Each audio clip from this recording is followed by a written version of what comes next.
भाई किसी के बाप के गांड में दम नहीं है कि बाबा खान के करियर को खराब कर दे। पवन सिंह खराब करेगा बाबा खान के।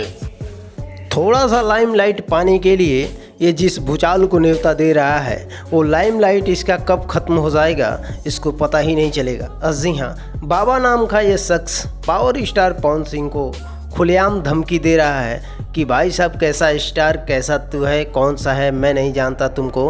तो ये इसके शख्स के लिए बहुत बड़ा है क्योंकि इसका कैरियर ख़त्म होने वाला है और जिस शख्स को छेड़ा है वो शख्स कोई आम नहीं है, भाई साहब खुद का एक पावर स्टार है। तो आप इसका इंटरव्यू पहले देखिए और बाद की बातें हम बाद में करते हैं। सुना है पवन सिंह के कुछ लोग हैं फॉलोवर, उसको बुरा लगा मेरी बात, तो मैं तुमको बोलूंगा तुम नादान हो। गंदे और गलत कमिटमेंट से बाबा खान डरता नहीं है। गंदे कमिटमेंट से तुम्हारा मुंह गंदा होता है और तुमसे ज्यादा गटर मेरे अंदर है, याद रखना। लेकिन मैं बोलना नहीं चाहता ये सब चीज, समझे? कोई किसी के बाप के गांड में दम नहीं है कि बाबा खान के करियर को खराब कर दे। पवन सिंह खराब करेगा बाबा खान के परिवार अपना करियर।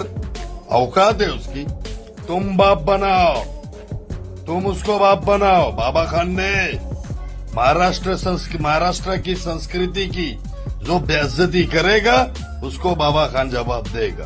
भारत की लैंग्वेज, हर स्टेट की लैंग्वेज की जो बेइज्जती